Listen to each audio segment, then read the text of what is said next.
E isso vai ser um resultado que a gente vai esperar no longo prazo também. Então, né, ele vai mudar isso e vai fazer, não vai ser uma ação pontual, isso vai ser algo que vai perpetuar por toda a existência daquela atividade, o desenvolvimento daquela atividade. Então, o potencial de ganho da sociedade como um todo com a atuação ESG integrada ao modelo de negócios, ela é muito, tem um potencial muito maior do que ações isoladas, específicas, que algumas pessoas, felizmente, né, elas promovem dentro das empresas. E é isso, então, que o relato integrado, ele traz, ele busca que as empresas, elas entendam efetivamente e reflitam sobre o que são essas coisas que eles podem fazer internamente, o que eles podem efetivamente melhorar dentro do processo. Então, eles têm essa visão mais holística, multidimensional. Por que multidimensional?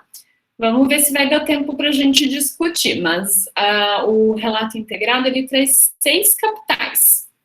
Ali, né, a gente discute ESG, que são 3 perspectivas. O relato integrado, ele traz 6 perspectivas para tentar efetivamente provocar as empresas para que elas pensem mais detalhadamente o que elas podem fazer dentro de cada um desses fatores que ela tem que considerar, né? Os capitais eu listei ali, eles são capital financeiro, manufaturado, intelectual. A gente fala um pouquinho de capital intelectual na contabilidade, mas nas demonstrações contábeis a gente tem uma limitação muito grande em efetivamente conseguir reportar isso de uma forma que seja muito, né, muito específica e muito... A gente tem que buscar muita credibilidade, a gente tem que buscar muita consistência nas demonstrações contábeis. Então, existe uma série de regulamentações e restrições sobre a contabilização de ativos intangíveis. Aqui no relato integrado, a empresa ela pode detalhar um pouco mais de quais são essas possibilidades que ela tem de geração de valor futuro por meio desse capital intelectual e não tão engessado como é né, nas demonstrações contábeis. O capital humano, que tem mais a ver com os funcionários, social e de relacionamento. Então, aqui eles dividiram o S. Então, vamos falar especificamente dos funcionários, como que está a sua relação com eles, como que está acidente de trabalho, todas essas questões, e aí os outros relacionamentos, eles são trabalhados, né, numa outra dimensão, numa discussão separada.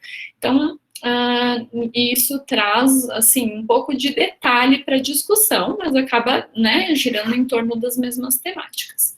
E do capital natural também, que é mais voltado para a questão efetiva ambiental, né? Quanto de emissões de gases de efeito estufa, por exemplo, eu tenho na minha fábrica, ou quanta água eu uso, quanta energia elétrica eu uso, como que é a minha matéria-prima, tudo isso vai ser discutido aqui no capital natural. A gente vai esperar uma mudança estratégica. Então, mas é só a contabilidade sozinha vai conseguir fazer isso? De forma alguma, a contabilidade é muito improvável que dentro de uma empresa ela vá conseguir implantar mudanças estratégicas. Isso vai depender necessariamente de um alinhamento com a administração. Mas nós vamos ter esse papel como contadores, efetivamente, para apresentar todas essas mudanças que precisam ser feitas, apresentar planos, apresentar soluções e apresentar problemas também, para que efetivamente se caracterize, a gente consiga tornar isso uma discussão mais clara, mais efetiva. E um ponto aqui que eles falam muito no relato integrado e no GRI, então, que é uma outra organização que tem normas para, né, ajudar as empresas a fazer relatórios de sustentabilidade e mais um monte né, de iniciativas que também têm propósitos parecidos. Se discute muito um ponto que está aqui no slide, que são os aspectos materiais. Então, o que significa isso? O que são os aspectos materiais? São as coisas mais importantes. Na contabilidade, a gente fala em relevância.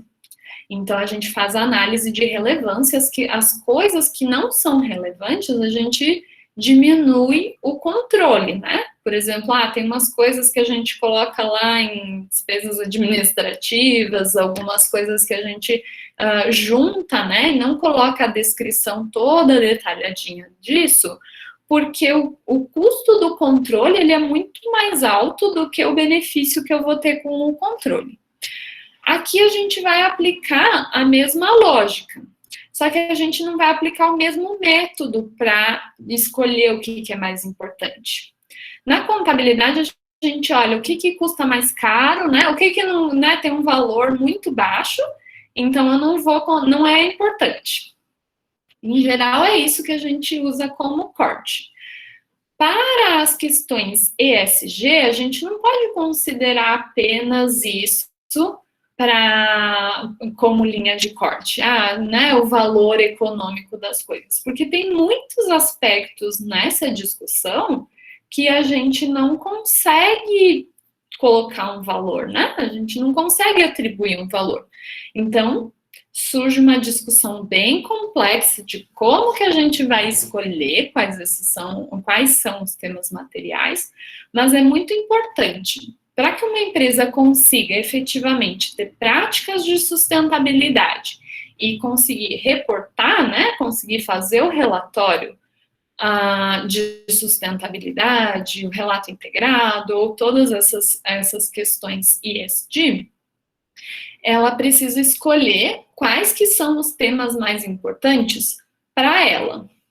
Considerando, por exemplo, o setor onde ela atua, o ambiente onde ela atua, todas as questões específicas dela, quais são os valores da empresa, onde que ela quer chegar, tudo isso vai determinar o que são os pontos mais importantes. Por exemplo, sou uma empresa de energia elétrica e hidrelétrica. Então, né, a gente está vendo os relatórios internacionais falando sobre as mudanças climáticas e isso gera o que a gente chama de um risco hídrico para as empresas de energia elétrica. Ou seja, existe um risco de não chover e não ter água para girar a turbina e gerar energia. Então, a gente coloca um nome bonito, né, para parecer pomposo, mas a empresa, ela está no risco de não conseguir desempenhar as atividades dela porque não choveu, porque a gente está sentindo os reflexos das mudanças climáticas. Então, como que as empresas vão lidar com isso especificamente? Né? A gente espera que uma empresa de energia elétrica esteja se preocupando com isso e coloque isso como um aspecto material para discussão. E assim sucessivamente, cada setor, cada empresa vai tentando entender um pouquinho de como que é isso. O relato integrado, ele foi desenvolvido por uma organização que chama IIRC, uma organização internacional. Esse ano, eles se juntaram com uma outra organização, que é dos Estados Unidos, que chama SASB, né? Que vocês devem fazer a associação com o IASB, que fez as IFRS, que são as normas internacionais de contabilidade. Mas eles têm um S na frente, então eles estão falando de sustentabilidade, né? Então, eles são um órgão normativo internacional, eles querem ser o IASB da sustentabilidade, colocar as normas de como que a gente trabalha a sustentabilidade dentro das empresas. E eles têm muito essa discussão dos aspectos materiais por setor. Então, o IRC, ele fundiu com o SASB, né? Virou uma organização só, The Value Reporting Foundation, e ele traz, né, agora para discussão toda essa questão de materialidade por setor. Então, eles mesmos fizeram algumas reflexões, estudos, né, e colocaram materiais específicos para as empresas que elas devem considerar que são, em geral, os aspectos materiais, os aspectos importantes, os aspectos relevantes, né, de cada atividade dividida por setor. Então, é um material interessante e uma discussão que avança bastante com essa união, né, de várias iniciativas e várias pessoas pensando, né, diversas coisas. E aí a gente chega no objetivo do relato integrado, que se enquadra com o objetivo da contabilidade, que é prover informações úteis para a tomada de decisão. O relato integrado, que tem toda essa carga ESG por trás, é demonstrar, principalmente para os provedores de capital, ou seja, acionistas e bancos, qual que é o processo de criação de valor dos capitais ao longo do tempo. Então, eu estou gerando valor, né? Em geral, as empresas são muito boas, e principalmente a contabilidade é muito boa em apurar qual que foi o resultado financeiro. A contabilidade com as normas internacionais, ela tem tentado ao máximo tornar, né, a informação preditiva, mostrando como que foi o processo, né, como que vai ser o resultado da empresa no futuro. E pensando nos aspectos ambientais e sociais, a gente vai também querer prever o futuro, né?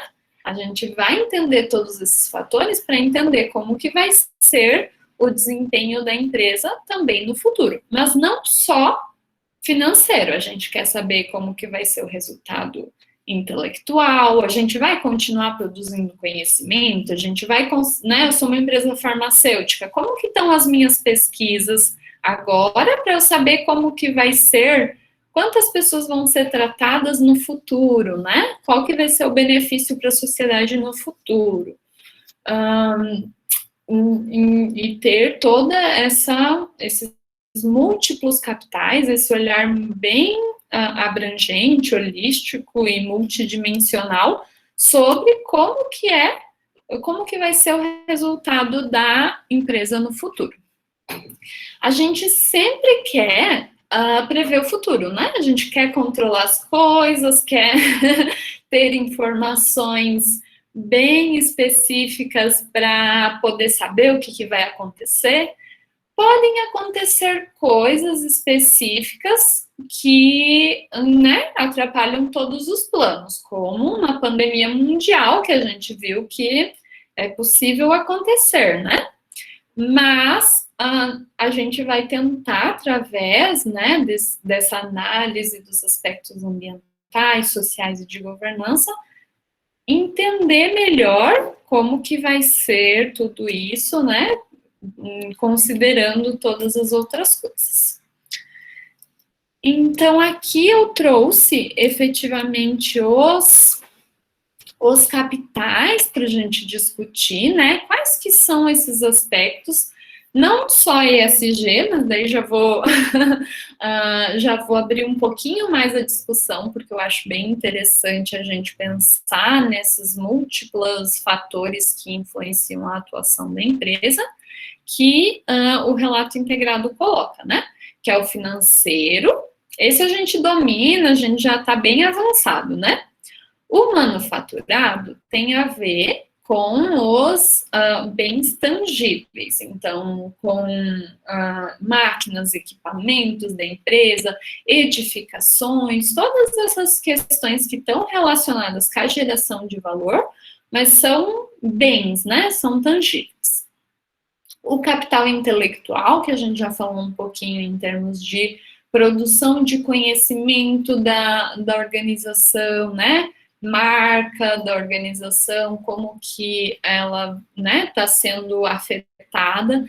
A marca é uma questão que as empresas têm trabalhado muito em relação às questões ESG.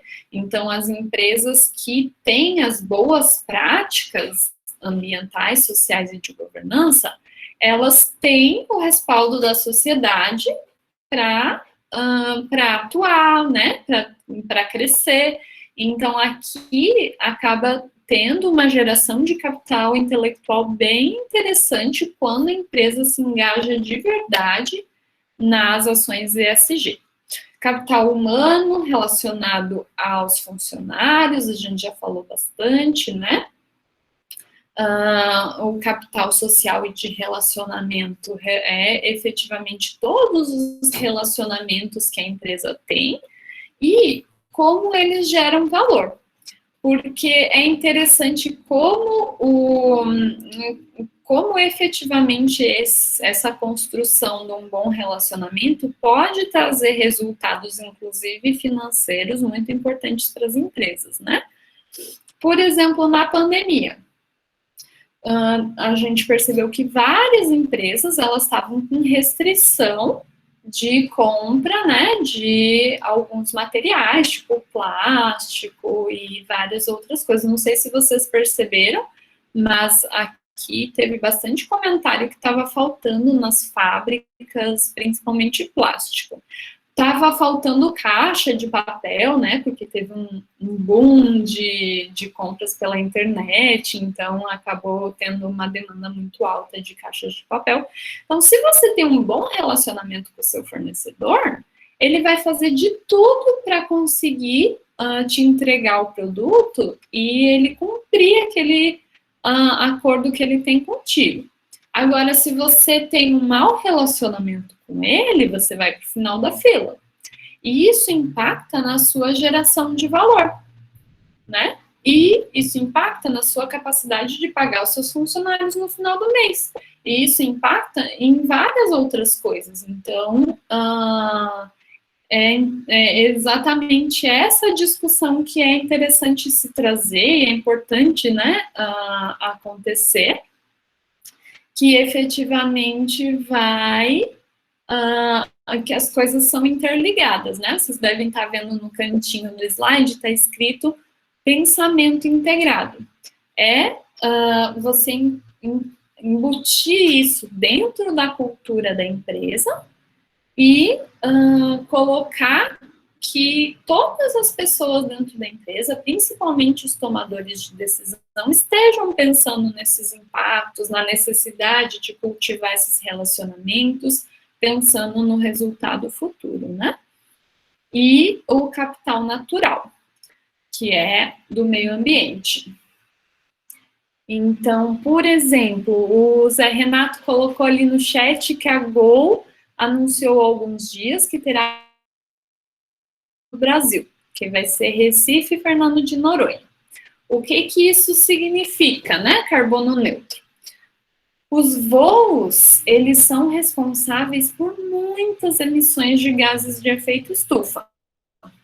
Então, não sei se vocês já tiveram a oportunidade de calcular a pegada ecológica de vocês. Então, o quanto você consome de produtos, de recursos do planeta no seu dia a dia. E aí ele calcula em planetas. Se todo mundo do mundo vivesse como você, a gente precisaria de 2 planetas para atender às necessidades da sociedade. Ou, dependendo como que você responde, se você come carne, se você tem carro, se você, dependendo da sua resposta em cada um dos indicadores, isso vai dar o quanto você consome de recursos do planeta. E em termos de mundos, né, que a gente precisaria para manter uma sociedade no seu padrão. E uma das coisas que mais afeta é as viagens de avião, porque elas são muito poluentes, elas são muito representativas, por exemplo, numa pegada de uma pessoa normal, né? E aí, então, as empresas aéreas têm esse desafio de reduzir essas emissões. Essa semana mesmo eu vi um projeto de um avião que tem 3 asas, que ajuda na aerodinâmica e reduz as emissões de carbono. Aí tem vários projetos. E um dos projetos da Gol é ter uma rota carbono neutro. O que significa isso? Eles vão conseguir não emitir carbono? Não, eles não conseguem. O que eles conseguem é compensar. Então, por enquanto, ainda não conseguem. Eu espero que no futuro tenha uns aviãozinhos, né? Tem, por exemplo, pesquisa olhando como que é hidrogênio, como combustível, né? Uma série de coisas. Então, eles vão compensar com créditos de carbono, muito provavelmente, que, então, existe no Brasil ainda a regulamentação está um pouco incerta, mas já existem algumas iniciativas. Por exemplo, tem uma empresa chamada Moss, que ela tem créditos de carbono, ela tem projetos na Amazônia para manter a floresta em pé, e isso, né, por ela manter aquela área de preservação, vai gerando crédito, eu achei que era da Moss mesmo, que vai gerando créditos. E aí, eles compram, então eles pagam, ajudam a financiar esse projeto lá na Amazônia e compensam o que eles vão fazendo, vão ter de emissão com esses voos. E eles foram bem estratégicos, que eles pegam um voo de um destino bem importante, que tem um apelo também de marketing, que a gente tem que ficar de olho, né, por pegar esse destino Recife e Fernando de Noronha.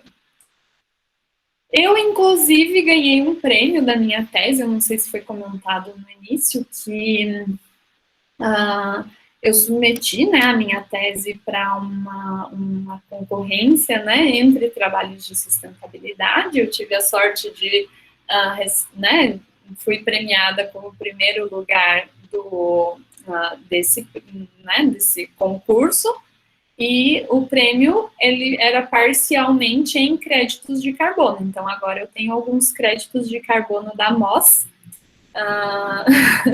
que foi resultado, né, do prêmio da minha tese, mostrando a relação de relato integrado e custo de capital. Então, acaba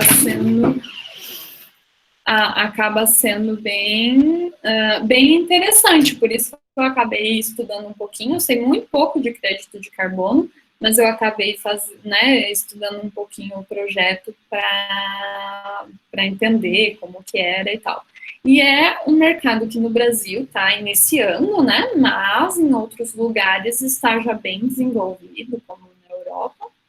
E lá na China, eles estão com um projeto bem audacioso, né, começando logo com as empresas de energia elétrica, e tanto na redução de consumo, caso não consiga reduzir, na redução de emissões, caso não consiga reduzir, eles têm que fazer compensações também com projetos parecidos com esse.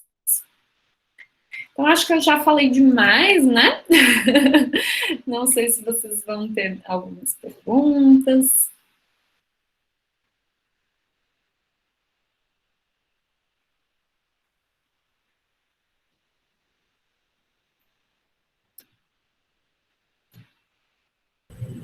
Boa noite, professora. Muito obrigada pela palestra maravilhosa. Acho que foi bastante enriquecedora. Nós temos algumas perguntas, sim. A Laís vai fazer algumas perguntas agora para a senhora. E depois que a Laís fizer as perguntas, eu tenho um relato para falar sobre a minha cidade que eu vivi, que a senhora falou e achei bem interessante. Mas eu vou deixar para o final para a gente discutir melhor. Boa noite, Pro. Para falar sobre a pergunta de Letícia, ela faz o seguinte questionamento: já é perceptível a adoção de ESG em empresas brasileiras? Muito obrigada pela pergunta, muito interessante, né? Sim, é bem perceptível. Tem empresas que a gente vê com muita felicidade que elas já nascem em ESG, né? Então, elas já buscam desenvolver um produto que venha dentro dessa lógica. Eu, por exemplo, né, no meu Instagram, eu recebo só publicidade de coisa ESG. Não sei porquê, né? Esses dias eu estava até comentando com o meu irmão. Mas, por exemplo, já vem com uma ideia de composteira para apartamento, eu recebi esses dias. Então, né, que você tenha as caixinhas certinhas para fazer o processo de compostagem no seu apartamento, que não tenha cheiro, que não gere resíduo e seja confortável, né, para que você consiga se engajar com essa ideia. Empresas que se desenvolvem né, pesquisando novas tecnologias para né, mesmo para o setor de agroindústria do Brasil já está sendo pensado produtos com essa finalidade. Então, tem né, é muito interessante ver que cada vez mais vem surgindo ideias já com esse pensamento bem implementado. Mas tem muitas empresas que estão se reestruturando, se transformando, né, se adequando a essa realidade. Então, tem algumas que fazem, né, uma reestruturação geral e a grande maioria acaba tendo que enfrentar esse processo que é bem intenso, né? Então, para ir se adequando. Por exemplo, a Suzano Papel e Celulose, né? Que foi uma empresa que eu estudei bastante, que eu estudo desde o lado do mestrado. Então, eles têm todo um planejamento de ter 100% das florestas... Suzano Papel e Celulose é aquela que faz o papel report, aquele papel azulzinho que a gente compra, folha 4. Então, quem produz é a Suzano Papel e Celulose. Então, eles têm projetos para efetivamente ter toda a origem da matéria-prima deles ser certificada, que eles tenham certeza que não venha de área de desmatamento. Tem esse impacto com né, essa relação com os stakeholders para tentar com as partes interessadas, né, com a empresa, por exemplo, a comunidade do entorno, por exemplo, os funcionários, né, todas essas pessoas que são afetadas pela empresa, que a gente chama de partes interessadas, e vocês vão encontrar muito, principalmente se vocês forem fazer pesquisa de TCC, né, vocês vão encontrar stakeholders lá. Então, já lembra, as partes interessadas na empresa, né, quem é afetado, quem acaba se relacionando com a empresa. E aí, a gente vai ter várias outras iniciativas, né? Desde a empresa fazer o diagnóstico de como que ela fazer essa reflexão de materialidade, né? E trabalhando, em geral, um projeto, depois outro, até ir se consolidando, né? Esse pensamento e essa transformação de sustentabilidade. Tem empresas, por exemplo, eu vi uma reportagem ontem, a empresa de cigarro, ela está mudando, ela vai deixar de produzir e vai mudar todo o processo dela por ter todo esse impacto social, né, de causar câncer e todas essas coisas. Então, é efetivamente largar, parar de fazer tudo que você faz e fazer outra coisa, começar um negócio todo do zero, né? Então, são passos bem interessantes e que dão esperança, né, pra gente que vão ser, né, a gente vai ter um futuro melhor, né? Com certeza, Pro. A professora Ana Lúcia, ela complementou aqui com a pergunta: com a pandemia, houve alguma mudança nas práticas de ESG por parte das empresas brasileiras? Então, a pandemia, ela fez muitas empresas mudarem, né? Refletirem sobre isso. Uma das coisas que aconteceu mais rapidamente e naturalmente porque aconteceu com a pandemia. Qual que será que é o impacto mais forte, né, ambiental de uma empresa de consultoria, de uma empresa de auditoria, que vocês sabem, né, a KPMG, a PwC, a Deloitte. O que será que era o maior impacto delas? Elas estão se digitalizando, né? Então a gente espera que os papeizinhos vão aos pouquinhos deixando de ser um impacto tão grande. Mas a maior parte deles era as viagens dos executivos, né? Porque todos eles tinham que viajar. Todos eles acabavam tendo que ir fazer a inspeção em loco, auditoria em loco, ou reunião, né? Então, eles tinham uma pegada de carbono, né? Que é especificamente olhando as emissões muito grande. E a pandemia, né? Acabou forçando que não fosse mais assim.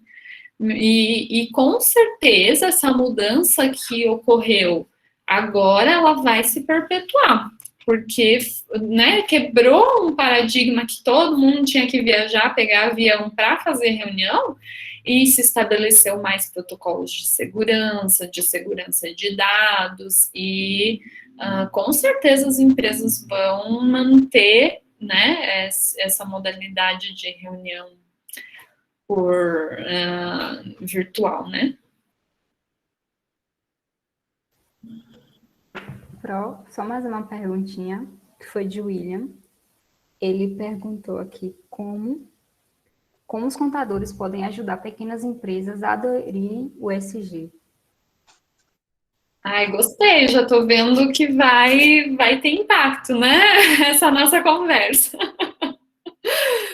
Então, efetivamente é muito importante que as pequenas empresas se engajem. No Brasil, a gente tem, por exemplo, a maior parte dos empregos gerados são por pequenas e médias empresas. A gente tem, né, um impacto muito grande que a gente tem que buscar, né, trabalhar, que pode ser positivo ou negativo, mas a gente, como contadores, tem que ajudar. E parar de ser aquele modelo de contador que preenche os formulários lá da Receita e manda as declarações. É muito importante, façam isso, né? Não deixem os prazos estourarem, por favor, que vai dar problemas. Mas também a gente assuma essas outras funções esses outros trabalhos que a gente pode oferecer para as empresas mais estratégicos. Então, pensar num planejamento, pensar num orçamento, que às vezes nem isso, né? Mas também pensar no modelo de negócios. O que a gente pode fazer para ser mais sustentável? Porque se a gente fizer, por exemplo, uma amiga minha ontem foi visitar uma fazenda de café, que eles têm uma produção totalmente sustentável, sem agrotóxico, que eles fazem uma produção mista, né, com outras frutas, então eles conseguem sabores totalmente diferentes no café, e eles conseguem ter um retorno financeiro muito grande com um impacto, às vezes, até positivo ambiental naquela região, de estar preservando, de ter, né, vida, não ter agrotóxicos e tal. Então, assim, tem que ir vendo as possibilidades, entender o modelo de negócios e mostrando para os empreendedores, e quando vocês, como empreendedores também, né, podem explorar essas possibilidades, porque tem muita área que a gente consegue combinar, o que é ganho financeiro e o que é ganho ambiental e social. Tem muito para explorar, então é entender o que você faz, como que a gente podia fazer de uma forma mais sustentável, né? E é o dia a dia, transformando isso numa rotina. Certo, professora, a senhora deu exemplo aí, logo no início, sobre uma empresa que tinha umas carretas, né, que estavam incomodando, fazendo poluição sonora com a vizinhança. E isso aconteceu aqui na minha cidade, na minha rua, para falar a verdade. Tem uma empresa, uma indústria de remédio, muito próxima aqui da minha rua, e ela tem um gerador que fazia uma zoada insuportável e era 24 horas por dia. Até que certo momento, depois de 2 meses quase, muitas reivindicações, eles abafaram o som. O que eu gostaria de saber? Essas empresas, quando elas permitem, né, que esse som, deixam esse som acontecer, poluição sonora, visual, seja qual for, elas têm alguma punição por causa disso? Não é minha especialidade, né? Então, eu já vou fazendo as ressalvas. Se eu não me engano, isso é uma atribuição da Polícia Ambiental, especificamente, inclusive barulho, que é bem interessante.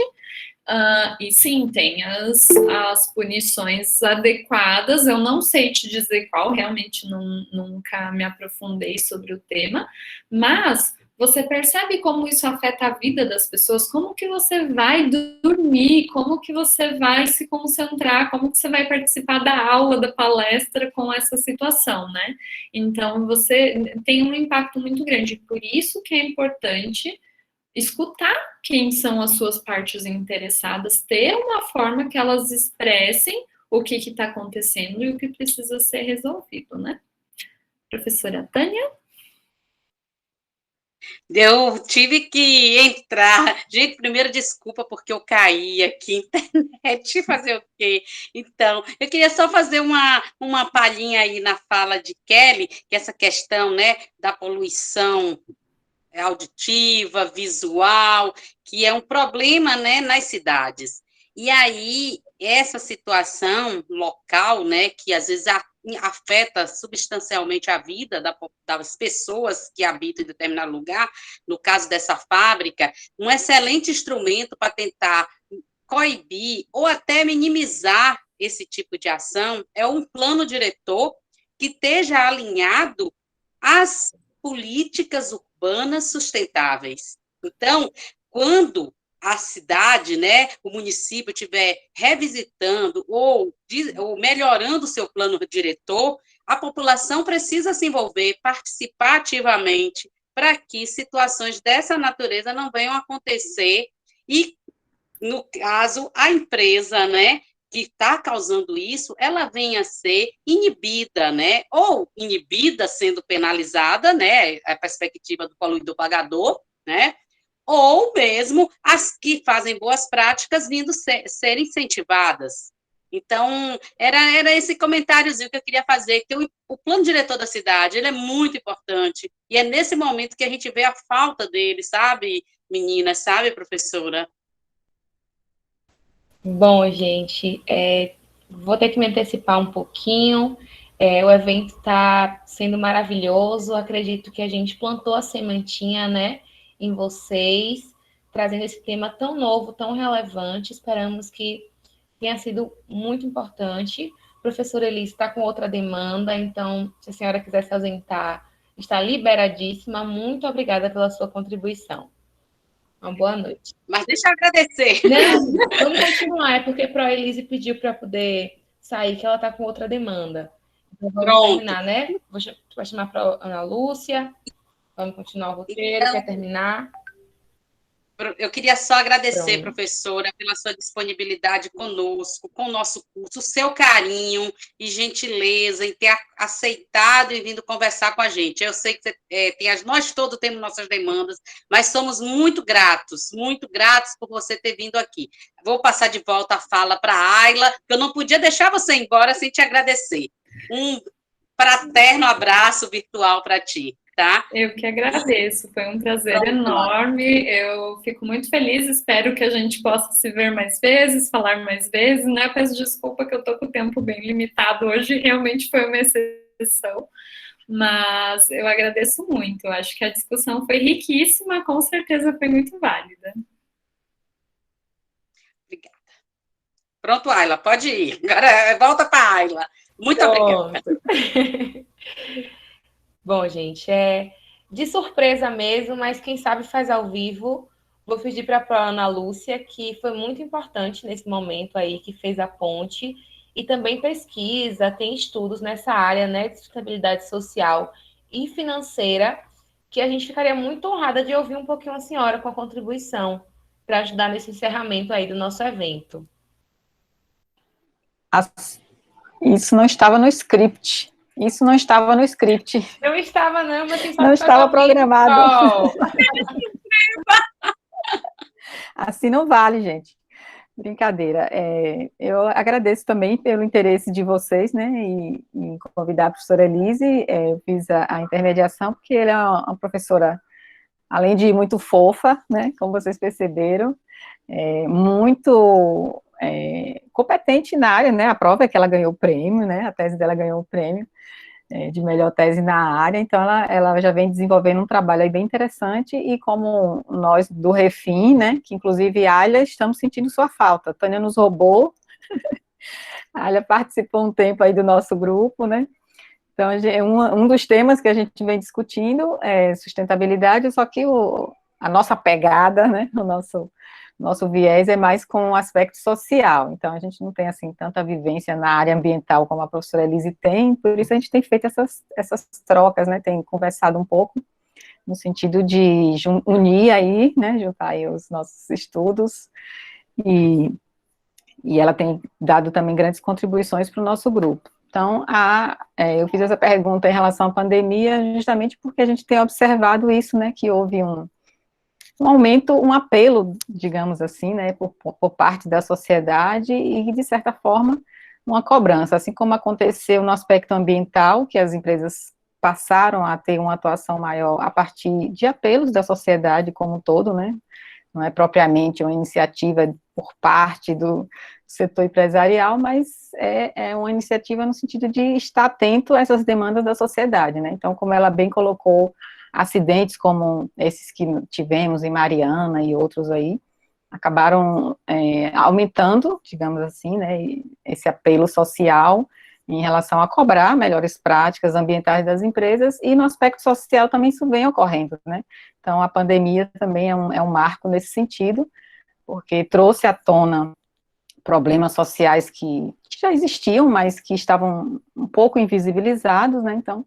trouxe uma certa visibilidade para essas questões da desigualdade, do desemprego, né, da informalidade do trabalho, que já era grande e que, inclusive, aumentou mais. Então, tem havido também um apelo no sentido das empresas pautarem também as questões, o braço, né, que eu brinco com a Elise, que eu digo que é o braço social do ESG, que é as empresas também olharem um pouco para questões da diversidade, por exemplo, né, no seu quadro de funcional, a questão de dar possibilitar, né, maiores oportunidades para as mulheres nos cargos de gestão, em tomada de decisões nas empresas, que ainda é muito pouco significativa. Então, são questões sociais que também estão vindo, né, à tona, e que isso tem forçado, né, tem levado as empresas também a aumentarem aí um pouco a sua inserção em relação a esse aspecto social também, né, que,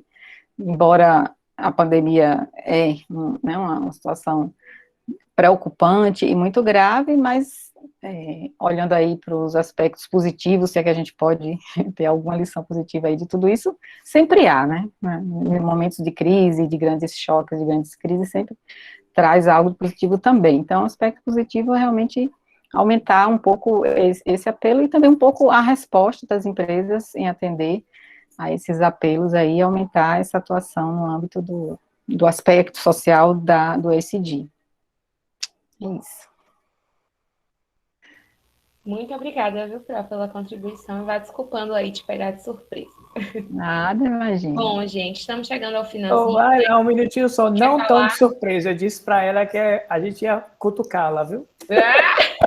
Quem Então, quem tá de perto e conhece do assunto tem que nos ajudar também. Verdade, verdade. Eu não sou tão conhecedora assim, sou estudiosa, por enquanto. Mas estamos aí, né? É importante essa troca também, né? Aí entre economia e contábeis, vamos fazer mais iniciativas aí nesse sentido, né? De unir aí esses esforços. Com certeza, viu, Pro? Mais uma vez, muito obrigada pela sua contribuição. Bom, estamos chegando ao finalzinho, mas temos algumas demandas antes. Agradecer a todos os professores e convocar a professora Iracema, que é nosso arroz doce, né? Que está em todas, apoiando aí todos os eventos extra classe e fazendo essa coordenação excelentíssima. Quero te ouvir, viu, Pro?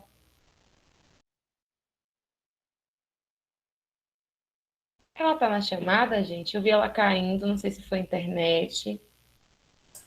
Agora, no momento, ela não tá, não. Ela caiu, tem uns minutinhos Deve mesmo. ter caído. Foi. Eu até Ela vi, caiu. mas eu achei que ela tinha voltado. Inclusive, seria bom ela voltar, porque hoje é o aniversário dela, né? A gente cantar parabéns para ela. Alguém chama ela aí no zap aí, Zé, que eu não consigo. Diz a ela que ela tem que fazer o encerramento do evento. Faça assim, de surpresa. Mas enquanto ela volta, Ayla, para a gente não atrasar muito o horário, eu posso fazer a minha fala, então, aí a gente deve para proirar para o final. O que você acha? Com certeza, a senhora que manda, pode continuar. Eu não, vocês é que mandam. Então, gente, deixa eu falar um pouquinho aí com vocês todos que estão estudantes. Amanhã vai ter um outro momento, as meninas vão falar disso, mas eu gostaria, nesse momento, primeiramente, agradecer aos nossos colegas professores do curso de Contábeis, do curso de Economia, aqui representado pela professora Ana, dos outros cursos que abraçaram e acolheram esse nosso evento, certo? Esse evento que busca integrar iniciação científica, pesquisa com extensão, trazer esse diálogo integrado, que é o que a gente entende que é possível, sim, não são coisas diferentes.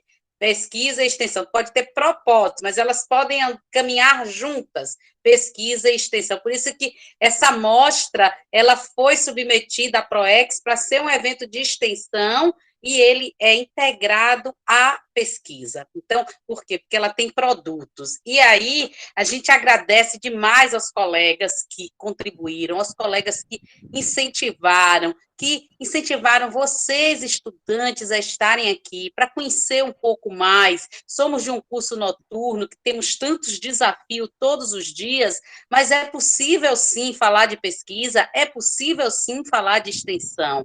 E aí eu agradeço demais a todos, agradeço a vocês, estudantes, que estão aqui para ouvir, para aprender, para disseminar. E, especialmente, eu agradeço as 3 guerreiras, né, meninas jovens, que chegaram no passado conosco, mas amanhã a gente vai saber mais disso, mas que aceitaram esse desafio de organizar esse evento, sem nunca ter organizado um evento. E estamos hoje aqui, chegamos a ter 74 pessoas na sala. Isso, para mim, é emocionante. Eu tenho, de casa de UFES, só na UFES, 21 anos de universidade, a minha vivência com essa universidade, entre substituta e concursada. E como professora, esse ano eu fiz 23 anos de docência. E aí, ver isso hoje, esse momento, que para mim é histórico, em uma pandemia, vocês assistindo, 74 tivemos, agora acho que devemos estar com as 60 pessoas, é muito emocionante. Eu estou, assim, muito emocionante. E, para fechar, eu ter junto comigo, ao nosso lado, para construir, né? Porque logo, logo a gente sai de cena, né? São outras etapas. está aqui com o Zé Renato, né? Zé Renato é muito especial, e ele integrou ao projeto de pesquisa, integrou o grupo, integrou as ações extensionistas para juntos sermos mais fortes e fortalecer nossa área de conhecimento, fortalecer o nosso curso. Meu carinho e gratidão a todos vocês, e passo de volta a palavra para a Ayla seguir. Se a professora Iracema chegou, ela fazia a fala final e dar um segmento ao evento. Obrigada. Bom, gente, acabei de conferir aqui que o Pro Iracema, infelizmente, não está.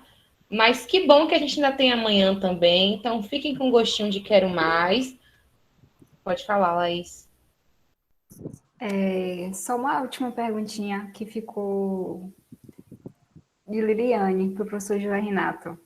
Tem a ver com o nosso tema de amanhã também, então fica com gostinho de quero mais, né?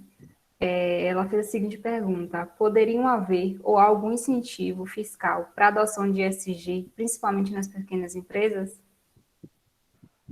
Guarda essa pergunta, amanhã a gente vai tentar responder. A colega Ana Lúcia também vai ajudar a gente aí.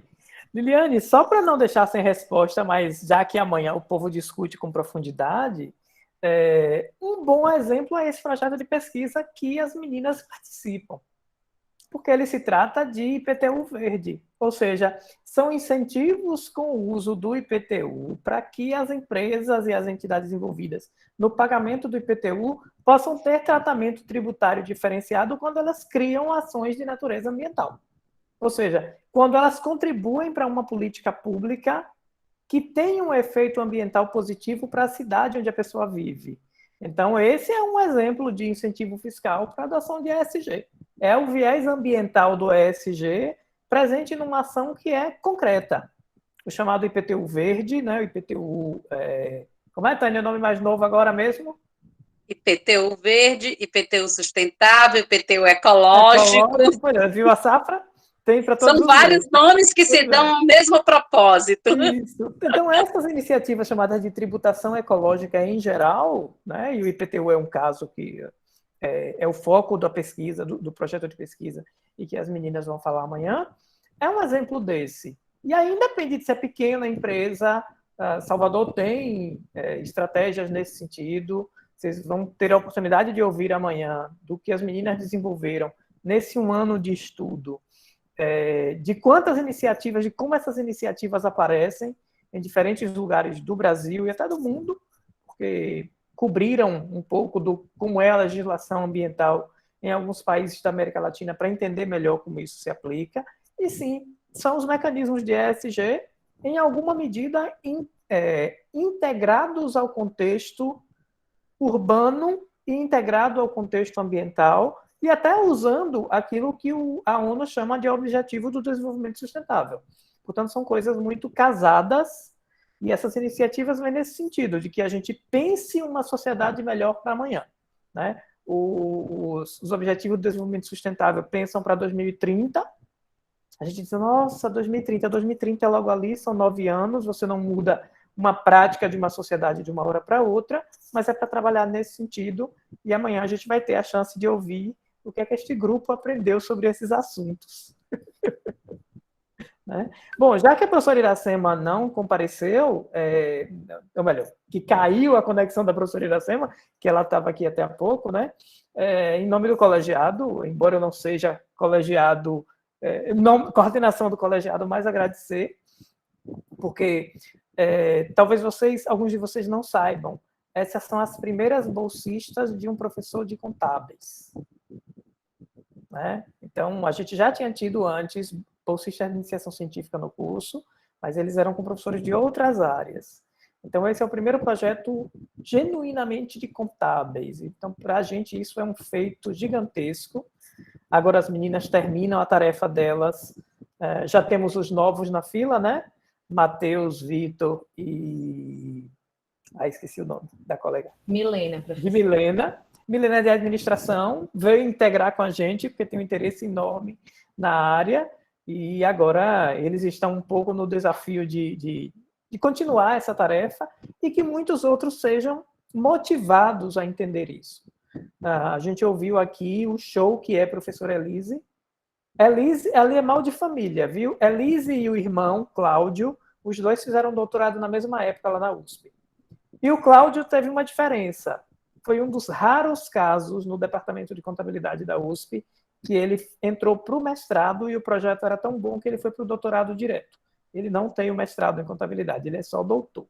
Então, ali é mal de família, são muito competentes e motivo de orgulho para nós, enquanto classe, porque são pessoas que nos representam, são pessoas que mostram para a gente que é possível pensar, entender a contabilidade e ver a contabilidade para além do que a gente geralmente lê só nos nossos livros. Então, é pensar para mais que isso, né? E eu ainda brinquei aqui na estante no chat com o colega, né? Para quem anda estudando teoria, eu vi um bocado de coisinha sobre teoria aí, viu? Para entender porque é que a gente estuda, né? Pronto, abraços. Bom, gente, estamos encerrando o nosso evento. Lembrem de assinar a lista de presença, é um requisito necessário para o certificado. Agradecer mais uma vez a presença de vocês e lembrar essa programação de amanhã, viu? Protânia, professor José Renato, estará na frente apresentando Protânia, a tese dela, né, que é a origem do nosso grupo de pesquisa, o professor José Renato contribuindo aí, e depois eu, Laís e Kelly contando um pouquinho, né, nesse nosso lugar de fala de estudante, como foi a nossa experiência como iniciação científica. Eu sei que vai ser muito bom, tão bom quanto hoje. Uma boa noite a todos, viu? Boa noite, pessoal. Muito obrigada por todos que compareceram. E até amanhã. Boa noite. Eu vou ter que ver como é que eu faço aqui, para entrar aqui em outro link, porque eu vou ter que entrar lá onde eu estava. Boa noite. Para ver se eu consigo desgravar, menina. Coisas, restaurar, ele vai. Ok. Aqui, peraí.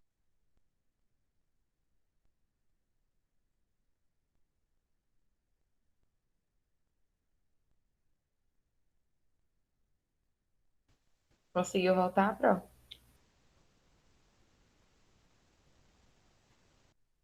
Consegui. Ixi. Fecha o microfone. Quem sabe o que é isso, Zé Renato? Fecharam o microfone, você está 2 vezes na sala. Peraí.